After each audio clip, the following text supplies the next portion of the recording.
Une humble servante qui avait travaillé pendant des années au service d'une puissante famille de milliardaires fut soudainement accusée d'avoir volé un bijou inestimable.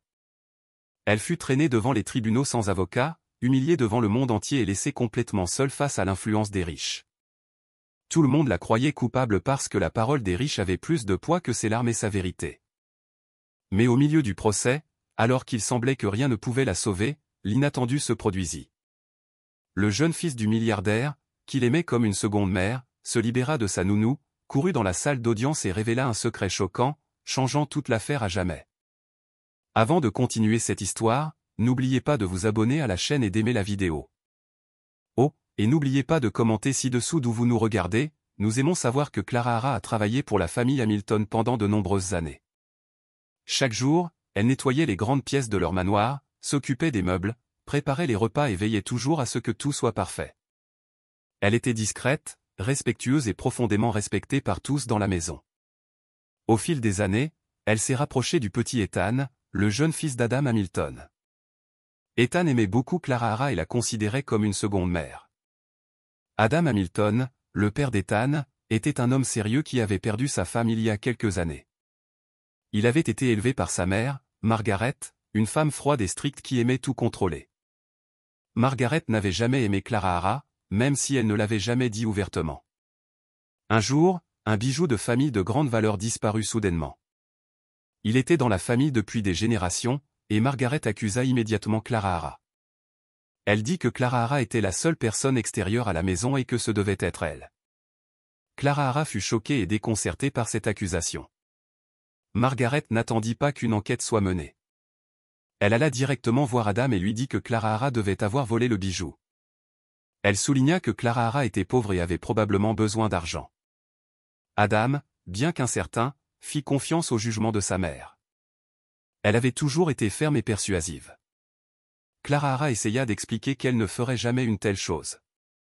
Elle les supplia de chercher à nouveau le bijou, peut-être que quelqu'un l'avait égaré, mais Margaret ne voulut rien entendre. Adam regarda Clara Hara et, même sans preuve réelle, céda à la pression de sa mère. Il dit à Clara Hara qu'elle devait quitter le manoir. Clara Hara eut le cœur brisé. Après tout ce qu'elle avait fait pour cette famille, il la croyait voleuse. La police fut appelée. Clara Hara fut emmenée au poste de police local. Les voisins regardèrent pendant qu'elle était escortée en larmes. Elle se sentit humiliée et trahie, son seul crime ayant été de travailler honnêtement pour une famille qui ne lui faisait plus confiance. Au poste de police, Clara Hara resta assise en silence pendant que les policiers lui posaient des questions. Ils ne l'arrêtèrent pas, mais la traitèrent comme une suspecte. Clara Hara n'avait pas d'avocat, pas d'argent et personne pour parler en sa faveur. Son monde s'effondrait. Elle fut autorisée à rentrer chez elle, mais on lui dit qu'elle devrait bientôt comparaître devant le tribunal. La nouvelle se répandit rapidement, et les gens de la région commencèrent à chuchoter dans son dos. Son nom était désormais lié au vol, même si elle n'avait jamais rien volé de sa vie. Clara Hara retourna dans sa petite maison et pleura pendant des heures. Elle pensa à la façon dont toute sa vie avait changé en une seule journée. Le pire n'était pas la convocation au tribunal ni même la honte publique. C'était de perdre Ethan. Son sourire, ses questions, ses câlins lui manquaient. Elle avait pris soin de lui comme de son propre enfant. Maintenant, elle ne savait pas si elle le reverrait un jour. Dans les jours qui suivirent, Clara Hara reçut une lettre du tribunal. Elle était formellement accusée d'avoir volé le bijou et devait se préparer pour le procès. Clara Hara n'avait jamais été dans une salle d'audience auparavant. Elle ne savait pas comment fonctionnait le système juridique. Elle n'avait pas d'argent pour payer un avocat et elle se sentait complètement perdue. Elle essaya de contacter certaines personnes qu'elle connaissait, mais personne ne voulait s'impliquer. Ils avaient peur de la famille Hamilton, ils étaient riches, puissants et influents. Clara Hara se sentait petite et impuissante. Elle marchait dans les rues la tête baissée, craignant de croiser qui que ce soit. La nuit, elle ne pouvait pas dormir. Elle repassait tout dans sa tête, le bijou, l'accusation, la froideur dans les yeux d'Adam, le silence des gens autour d'elle. Chaque moment ressemblait à un poids sur sa poitrine. Elle n'arrivait pas à croire qu'après tant d'années de loyauté, elle était laissée seule à se battre sans aucune aide ni soutien. Malgré toute la douleur et la confusion, Clara Hara reçut une petite lueur d'espoir. Quelques jours après l'accusation, elle entendit frapper à sa porte. C'était Ethan. Il s'était enfui du manoir et était venu la voir. Il la serra fort dans ses bras et se mit à pleurer. Il dit qu'il ne croyait pas ce que sa grand-mère avait dit. Il dit à Clara Hara qu'elle lui manquait et que la maison n'était plus la même sans elle. Clara Hara pleura aussi. Elle ne s'attendait pas à le revoir. Ethan lui apporta un petit dessin qu'il avait fait. Il le montrait tenant la main de Clara Hara. Ce moment donna de la force à Clara Hara. Même si elle avait perdu son emploi, sa maison dans le manoir et sa dignité, elle n'avait pas perdu l'amour d'Ethan. Il était trop jeune pour l'aider avec des avocats ou de l'argent. Mais sa visite lui rappela que tout le monde ne lui avait pas tourné le dos. Cela lui donna le courage de continuer. Le jour du procès approchait, et Clara Hara savait qu'elle devait trouver un moyen de se défendre. Elle commença à rassembler tout ce qui pouvait l'aider. De vieilles photographies, des lettres de recommandation, des témoignages de personnes pour qui elle avait travaillé avant les Hamilton. Elle se rendit dans un centre d'aide juridique de la ville, espérant que quelqu'un pourrait l'aider gratuitement. Elle y rencontra un jeune stagiaire qui promit de faire ce qu'il pouvait, même s'il n'était pas très expérimenté. Clara Hara lui donna toutes les informations dont elle disposait. Ils passèrent en revue les événements du jour où le bijou avait disparu. Elle se souvenait de tout, où elle avait été, à quelle heure elle avait nettoyé quelle pièce et qui d'autre avait été dans la maison. Ce n'était pas grand-chose, mais c'était quelque chose. Clara Hara ne savait pas si ce serait suffisant, mais elle était déterminée à dire la vérité. Elle allait affronter les Hamilton au tribunal, non pas en tant que servante, mais en tant que femme qui refusait d'être écrasée par l'injustice. Pendant que Clara Hara essayait encore de comprendre comment elle s'était retrouvée dans une situation aussi terrible, la famille Hamilton se préparait déjà à gagner le procès. Clara Hara n'avait pas d'avocat, pas d'argent et aucune idée de la façon de se comporter dans une salle d'audience. Elle avait peur, mais elle essayait de rester forte. De l'autre côté, Margaret Hamilton ne perdit pas de temps. Elle alla directement voir son avocat privé et engagea le meilleur de la ville. Il s'appelait Dr Marcelo Ribro et il était connu pour ne jamais perdre une affaire impliquant des familles riches. Margaret lui dit de s'assurer que Clara Hara soit considérée comme coupable aux yeux de tous. Elle voulait que le procès soit plus qu'une affaire juridique. Elle voulait qu'il soit public et spectaculaire. Bientôt, les journaux commencèrent à publier des titres qualifiant Clara Hara de voleuse. Les sites web d'actualité et les émissions de radio répétaient la même histoire, une femme de ménage vole chez les Hamilton. Clara Hara regarda son nom être détruit en public avant même que le procès ne commence. Elle trouvait cela injuste. Adam Hamilton remarqua à quelle vitesse tout se déroulait. Il vit comment sa mère gérait l'affaire, et bien qu'il ne soit pas d'accord avec toutes ses décisions, il resta silencieux. Au fond de lui, il se sentait mal à l'aise. Il se souvenait de la façon dont Clara Hara s'occupait d'Ethan, de la façon dont elle arrivait toujours tôt, travaillait dur et ne leur avait jamais donné de raison de douter d'elle. Mais en même temps, il faisait confiance à sa mère. Elle l'avait élevé seule et lui avait toujours dit ce qui était le mieux pour la famille. Il ne savait pas quoi croire. Adam essaya d'éviter l'attention des médias et se concentra sur son travail, mais la culpabilité restait dans son esprit. Chaque fois qu'il passait devant l'ancienne chambre de Clara Hara, il se souvenait d'elle. Il ne dit rien à l'avocat et n'essaya pas d'arrêter les attaques médiatiques. Il était coincé entre deux côtés, l'un plein de respect pour sa mère et l'autre rempli de culpabilité envers Clara Hara. Pourtant, il choisit le silence. Ethan sentait que quelque chose n'allait pas dans la maison. Clara Hara n'était plus là, et personne ne lui expliquait les choses correctement. Il n'était qu'un enfant, mais il comprenait que les gens étaient tristes et en colère. Il demanda plusieurs fois à son père où était Clara Hara, mais Adam ne donna jamais de réponse claire. Margaret dit à Ethan de ne pas s'inquiéter, disant que Clara Hara avait fait quelque chose de mal et ne reviendrait pas. Ethan ne le crut pas. Il se souvenait de la façon dont Clara Hara lui chantait des chansons, l'aidait à faire ses devoirs et lui préparait ses collations préférées. Ses histoires au coucher et son sourire chaleureux lui manquaient. Rien n'était plus pareil sans elle.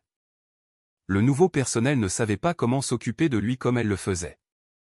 Un soir, Ethan fit un dessin de lui et de Clara Hara, comme celui qu'il lui avait donné auparavant, et le garda caché dans son tiroir. Au fond de lui, il espérait qu'un jour elle reviendrait et que les choses redeviendraient comme avant. Alors que la famille Hamilton se préparait à une victoire propre, l'enquête réelle semblait être ignorée.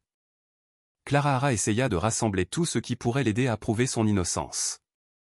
Elle demanda à un voisin de retourner avec elle à la maison pour vérifier quelque chose. Elle se souvenait qu'il y avait des caméras de sécurité près de la pièce où était conservé le bijou, mais lorsqu'elle posa des questions sur les images, personne ne lui donna de réponse directe. Finalement, elle apprit quelque chose d'étrange. La caméra qui filmait la pièce avait été éteinte au moment exact où le bijou avait disparu. Ce détail semblait important, mais personne ne s'y intéressait. Clara Hara en parla à un fonctionnaire du tribunal, mais il dit que ce n'était pas pertinent sans preuve de qui l'avait éteinte. Clara Hara ne savait pas comment argumenter. Elle n'était pas avocate. Elle n'avait aucune idée de qui pourrait l'aider à creuser plus profondément. Cette découverte la rendit plus confuse. Pourquoi une caméra de sécurité serait-elle éteinte pendant un vol? Margaret ne laissa rien la ralentir. Elle fit pression pour que la date du procès soit avancée, voulant que tout se déroule rapidement. Son avocat suivit parfaitement ses instructions. Il prépara des déclarations pour montrer à quel point la famille Hamilton était digne de confiance et à quel point Clara Hara avait toujours été suspecte, même sans preuve. Margaret parla aux journalistes et fit de petits commentaires officieux qui suggéraient que Clara Hara avait déjà fait cela auparavant. Certains magazines publièrent des rumeurs selon lesquelles Clara Hara avait des problèmes d'argent ou une dette secrète, ce qui était faux. Clara Hara vit son image être détruite de plus en plus chaque jour. Les gens qui la saluaient autrefois dans la rue détournaient maintenant le regard. Même certains anciens amis cessèrent de répondre à ses appels. Clara Hara sentit que le monde entier s'était retourné contre elle, et elle n'avait même pas eu la chance de parler. Elle se répétait qu'elle était innocente. Mais avec tout ce qui se passait, il semblait que personne ne voulait l'écouter. Le système avait déjà fait son choix avant qu'elle puisse se défendre.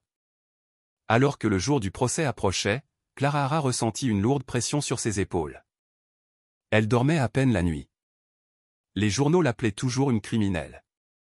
Son défenseur commis d'office lui parlait à peine, et quand il le faisait, il agissait comme si son affaire n'était qu'un autre dossier sur son bureau. Pendant ce temps, Margaret s'assura que la salle d'audience serait remplie de journalistes et de personnes importantes. Elle voulait que le public voie que personne ne vole chez la famille Hamilton et ne s'en tire impunément. Adam ne parlait toujours pas. Il regardait tout se dérouler et se disait qu'il était trop tard pour arrêter cela maintenant. Ethan restait silencieux aussi, mais il pensait toujours à Clara Hara tous les soirs. À l'extérieur, il semblait que les Hamilton avaient déjà gagné. Mais à l'intérieur de Clara Hara, quelque chose était encore vivant, le besoin de prouver la vérité. Même avec tout contre elle, elle décida de se battre. Elle se leva le matin du procès avec la peur dans son cœur, mais prête à affronter tout. Clara Hara arriva au tribunal tôt le matin. Elle portait son vieil uniforme de travail, celui qu'elle portait tous les jours quand elle travaillait au manoir des Hamilton. C'était tout ce qu'elle avait. Elle n'avait pas d'argent pour acheter des vêtements chics ou payer un avocat compétent. Ses mains tremblaient, mais elle gardait le dos droit. À l'intérieur de la salle d'audience, les gens chuchotaient quand elle passait. Certains la regardaient avec pitié, d'autres avec jugement. Elle s'assit seule, tenant un petit sac avec quelques documents. Ses yeux étaient rouges, mais elle luttait contre les larmes. Elle ne voulait pas pleurer devant tout le monde. Le juge entra et le procès commença. De l'autre côté de la salle, le procureur se leva. Il avait été engagé par Margaret Hamilton et était prêt à suivre son plan. Il qualifia Clara Hara d'opportuniste, quelqu'un qui s'était trop bien installé dans une maison riche et avait pensé qu'elle pouvait prendre ce qui ne lui appartenait pas. Clara Hara écoutait simplement en silence. Alors que le procureur continuait, il dépeignit Clara Hara comme quelqu'un qui avait profité de la confiance des Hamilton. Il dit qu'elle avait utilisé sa position dans la maison pour voler quelque chose de précieux. Il utilisa des mots comme ingrate, calculatrice et fausse loyauté. La salle d'audience était silencieuse pendant qu'il parlait. Les gens écoutaient attentivement, et beaucoup acquiesçaient comme si tout avait un sens. Mais Clara Hara savait que ces choses n'étaient pas vraies. Elle n'avait jamais rien volé. Pourtant, sans un avocat compétent pour la défendre, elle n'avait aucun moyen d'arrêter les accusations. Le procureur montra des photos du bijou manquant et décrivit sa valeur. Il expliqua comment Clara Hara avait accès à la pièce et fit comme si elle était la seule à pouvoir le prendre. Ensuite, il fit venir des témoins, des personnes qui avaient autrefois travaillé dans le manoir ou qui connaissaient la famille. La plupart d'entre eux dirent des choses qui soutenaient la version des Hamilton. Certains changèrent même un peu leurs mots pour correspondre à ce dont le procureur avait besoin. La vérité ne semblait pas importante. Adam était assis près de sa mère, les bras croisés et les yeux fixés sur le sol. Il ne parlait pas. Il ne regardait même pas Clara Hara.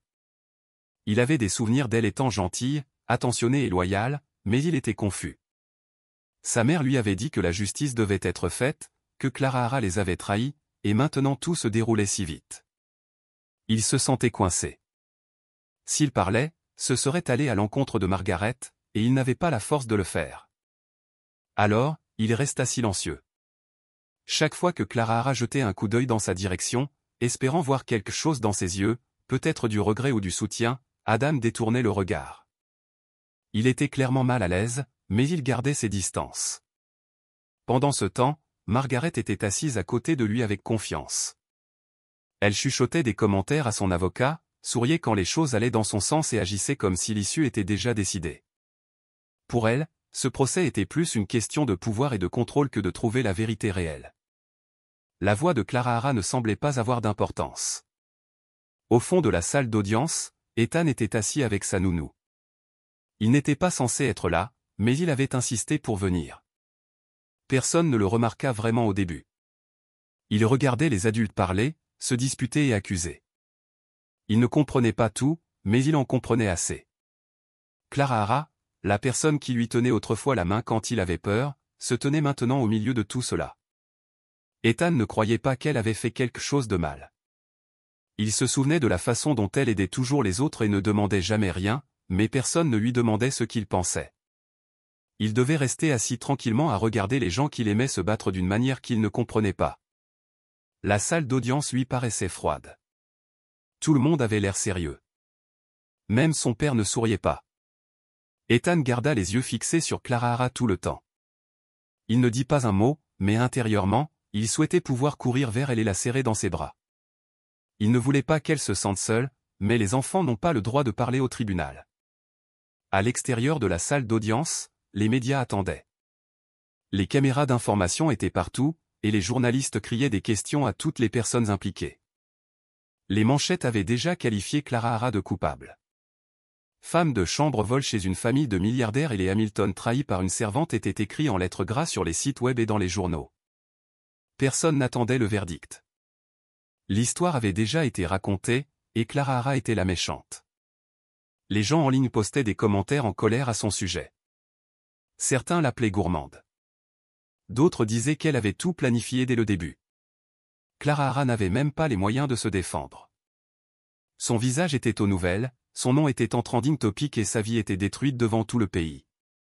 Elle avait l'impression de ne pas avoir de voix. Elle n'était pas célèbre, riche ou puissante.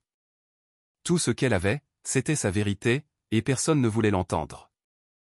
Pourtant, elle garda la tête haute. Elle se rappela ses valeurs, les conseils de sa défunte mère, et s'accrocha à toute la force qui lui restait. Quand ce fut au tour de Clara Hara de parler, la salle d'audience redevint silencieuse. Elle se leva lentement et se dirigea vers la barre des témoins. Ses mains étaient froides, mais elle ne trembla pas. Elle prit une profonde inspiration et regarda le juge, puis elle regarda droit devant elle et parla clairement. Elle dit qu'elle n'avait jamais touché à rien qui ne lui appartienne pas. Elle expliqua comment elle avait travaillé dans cette maison pendant des années, donnant le meilleur d'elle-même chaque jour. Elle dit qu'elle avait aimé Ethan comme son propre enfant et qu'elle n'avait jamais imaginé blesser la famille. Sa voix se brisa une fois, mais elle ne pleura pas. Elle parla avec le cœur. Elle dit qu'elle savait que les gens avaient déjà pris leur décision, mais elle devait dire la vérité quand même. Pendant qu'elle parlait, la plupart des gens ne réagirent pas. Certains avaient l'air ennuyés, d'autres sceptiques. C'était comme si ces mots n'avaient aucun poids. Personne n'applaudit. Personne ne montra de soutien. Quand elle eut terminé, elle se rassit seule, comme si rien de ce qu'elle avait dit n'avait d'importance. Alors que le procès continuait, de petites incohérences commencèrent à apparaître dans l'affaire. Au cours des premiers jours, tout semblait se dérouler exactement comme Margaret Hamilton l'avait prévu. Mais lentement, certains détails commencèrent à ressortir. Quelques personnes proches de la famille Hamilton étaient soudainement indisponibles ou réticentes à parler. L'ancienne gouvernante, qui avait travaillé au manoir encore plus longtemps que Clara Hara, fut mystérieusement retirée de son poste. Personne n'expliqua pourquoi. Lorsque l'assistant commis d'office de Clara Hara tenta de la contacter pour obtenir une déclaration, la femme refusa de commenter. La peur était partout. Plus Clara Hara écoutait ces fragments de vérité, plus elle se sentait confuse. Elle savait que quelque chose ne collait pas, mais sans soutien, elle n'avait aucun moyen de creuser plus profondément ou de prouver quoi que ce soit. À l'intérieur du manoir, les choses n'étaient pas aussi calmes qu'elles le paraissaient. Ethan avait suivi de près ce qui se passait.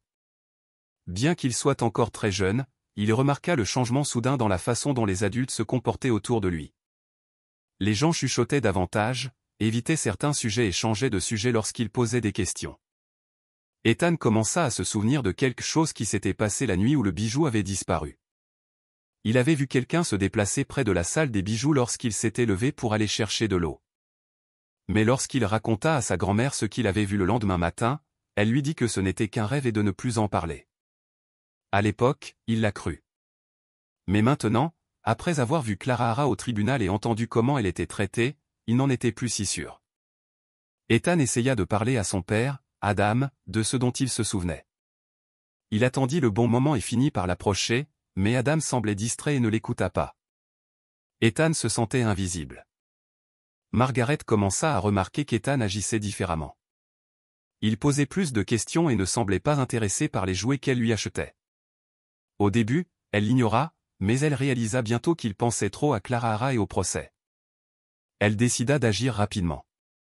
Elle dit à Ethan de ne pas s'inquiéter des problèmes d'adultes et commença à le gâter avec de nouveaux jeux vidéo, des friandises et un voyage promis au parc d'attractions. Elle le serra plus souvent dans ses bras et lui dit à quel point il était spécial. Mais derrière toute cette affection, Margaret essayait de garder le contrôle. Elle craignait que si Ethan parlait, quelqu'un ne commence à poser des questions, alors elle le garda près d'elle et le distrait. Lorsqu'Ethan mentionna à nouveau qu'il se souvenait de quelque chose de la nuit du vol, Margaret sourit et lui dit qu'elle le croyait, mais qu'il valait mieux ne rien dire. Elle dit que les gens pourraient être confus et le blâmer.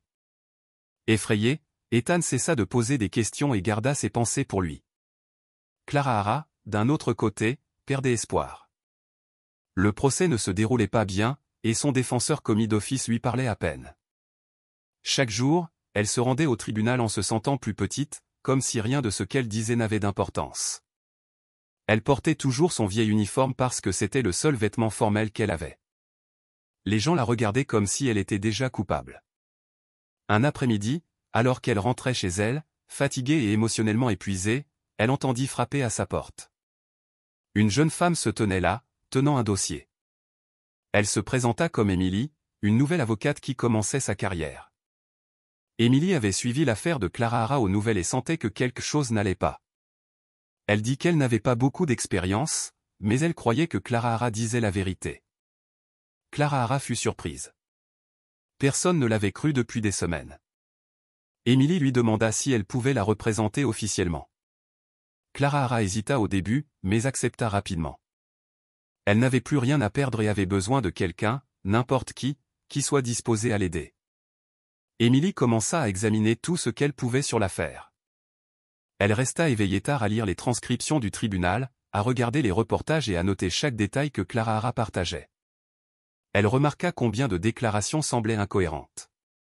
Elle trouva également étrange que personne n'ait demandé pourquoi la caméra de sécurité principale dans la salle des bijoux avait été éteinte cette nuit-là. Clara Hara lui parla de la femme de ménage qui avait mentionné avoir vu Margaret, mais elle ne savait pas comment la retrouver. Emily prit des notes, fit une liste de personnes à qui parler et promit à Clara Hara qu'elle ferait de son mieux. Elle se rendit au tribunal pour déposer les documents afin de remplacer officiellement l'ancien défenseur de Clara Hara. Le juge accepta, tout en avertissant Emily que cette affaire était compliquée et risquée. Emily ne recula pas. Elle savait qu'elle n'avait pas d'expérience, mais elle croyait en la justice et en donnant une voix aux gens. Clara Hara sentit pour la première fois depuis des semaines qu'elle n'était pas seule. La présence d'Emily lui donna un petit espoir puissant. Pendant que Clara Hara et Emily travaillaient tranquillement à se préparer pour les prochaines étapes, le manoir Hamilton restait plein de secrets. Certains membres du personnel étaient clairement nerveux. Quelques femmes de chambre évitèrent le contact visuel. Certaines cessèrent complètement de se parler. Margaret agissait comme si de rien n'était, contrôlant tout avec un sourire. Adam, quant à lui, restait silencieux et distant, toujours incertain de ce qu'il fallait croire. Ethan continuait de penser à la nuit où il avait vu quelque chose, quelqu'un marcher dans le couloir. Il savait ce qu'il avait vu. Il ne savait pas comment l'expliquer, mais il voulait aider Clara. Chaque fois qu'il la voyait au tribunal, son cœur se sentait lourd. Mais les avertissements de sa grand-mère continuaient de tourner dans sa tête. Il ne voulait pas causer de problème ou mettre les gens en colère, alors il gardait le silence. Margaret continua de surveiller tout le monde attentivement, en particulier Ethan. Elle lui offrit plus de cadeaux et dit de belles choses, mais il était clair qu'elle cachait quelque chose. La vérité était proche, mais toujours enfermée à l'intérieur du manoir. L'enquête d'Emily l'amena à une découverte importante. Elle réussit à parler avec quelqu'un qui avait assisté à un événement caritatif quelques jours après la nuit où le bijou avait soi-disant disparu. Cette personne lui dit qu'elle avait vu Margaret Hamilton porter exactement le même bijou lors de l'événement. Emily fut choquée. Si le bijou avait été sur le cou de Margaret au gala, alors il n'avait jamais été volé en premier lieu. Elle chercha rapidement des photos ou des articles de presse de l'événement. Et pendant un court instant, elle trouva une photo en ligne montrant Margaret dans une robe sombre avec le bijou brillant autour de son cou. Excitée, elle l'enregistra et se prépara à l'ajouter à la défense de Clara. Mais le lendemain, quand elle vérifia à nouveau, la photo avait disparu. Le site web l'avait supprimée et la source refusa de parler. C'était comme si la preuve avait été effacée du jour au lendemain. Emily réalisa que l'influence de Margaret s'étendait bien au-delà de la salle d'audience. Elle avait le pouvoir de faire disparaître des choses. La perte de la preuve frustra Emily, mais ne l'arrêta pas. Elle retourna vers Clara avec l'histoire et expliqua ce qu'elle avait trouvé. Clara ne fut pas surprise. Elle avait toujours soupçonné que Margaret avait plus à voir avec l'affaire que quiconque ne l'admettait. Entendre que le bijou avait été vu en public ne fit que la rendre plus certaine. Emily promit de continuer à chercher, même si la photo avait disparu. Elle suggéra d'essayer de contacter d'autres invités qui étaient présents à l'événement. Peut-être que quelqu'un d'autre avait remarqué le bijou. Clara accepta, même si elle sentait les murs se refermer autour d'elle. Chaque jour au tribunal était plus difficile, et les accusations devenaient plus fortes.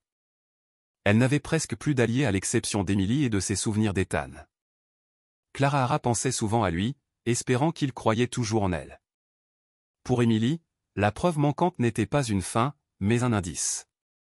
Une preuve que Margaret était désespérée de cacher la vérité, ce qui signifiait qu'elle se rapprochait. À l'intérieur du manoir Hamilton, Margaret commença à ressentir la pression aussi. Elle pouvait sentir que le silence d'Adam n'était plus le même qu'avant, et le comportement d'Ethan la mettait mal à l'aise. Elle savait qu'Emily enquêtait sur l'affaire, et même si la jeune avocate était inexpérimentée, elle craignait que la persistance puisse mener à des résultats. Margaret se dit qu'elle devait agir avant que les choses ne deviennent hors de contrôle. Elle renforça son contrôle sur le personnel, les avertissant de ne parler à personne à l'extérieur. Elle occupait Ethan avec des cadeaux et des distractions, bien que ses yeux trahissaient ses doutes. Avec Adam, elle utilisa la culpabilité, lui rappelant l'honneur et la responsabilité de la famille. La détermination de Margaret se renforça. Elle avait bâti sa vie sur le pouvoir et la réputation, et elle ne permettrait pas à une servante de la détruire. Mais pour la première fois, des fissures apparaissaient. Les gens posaient des questions, et les secrets étaient plus difficiles à contrôler. Margaret réalisa que le cercle se refermait. Si elle voulait se protéger, elle devrait prendre des mesures drastiques. Le troisième jour du procès, l'atmosphère à l'intérieur de la salle d'audience était tendue. Le juge était assis sur sa chaise. Les avocats préparaient leurs notes, et Clara essayait de rester calme, même si elle se sentait brisée à l'intérieur. Emily lui chuchota des encouragements, lui disant de rester forte. La famille Hamilton occupait ses sièges habituels avec Margaret qui avait l'air confiante comme toujours. Adam était assis tranquillement, son expression illisible. Le procès avançait comme les autres jours avec l'accusation qui continuait à attaquer le caractère de Clara. Soudainement, les lourdes portes de la salle d'audience s'ouvrirent et Ethan se faufila à l'intérieur, s'étant échappé de la nounou qui était censée le surveiller. Les gens se tournèrent avec surprise alors que le garçon courait directement vers Clara. Sans hésitation, il enroula ses bras autour de sa taille, la serrant fort comme pour la protéger. Puis, d'une voix forte, il pressa sa petite main sur sa bouche et dit « Chut, je sais qui a fait ça, maman. Toute la salle d'audience se figea sous le choc. Cette soudaine explosion créa le chaos dans la pièce. Les journalistes levèrent leurs caméras, les gens murmurèrent, et le juge demanda le silence. Clara Hara se figea, tenant Ethan près d'elle, incertaine de ce qui se passait.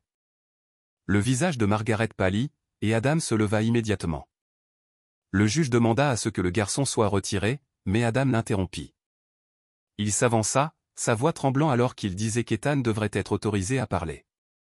Il expliqua que son fils était resté silencieux pendant des semaines, gardant quelque chose à l'intérieur, et maintenant il avait besoin d'être entendu. Après une courte hésitation, le juge accepta. Ethan regarda autour de lui nerveusement, puis Clara avant de parler à nouveau. Sa petite voix remplit le silence de la salle d'audience.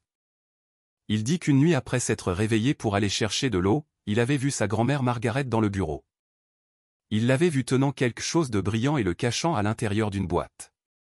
Il l'avait également entendu se chuchoter à elle-même que Clara Hara serait une cible facile. Ces mots firent taire tout le monde dans la pièce à nouveau.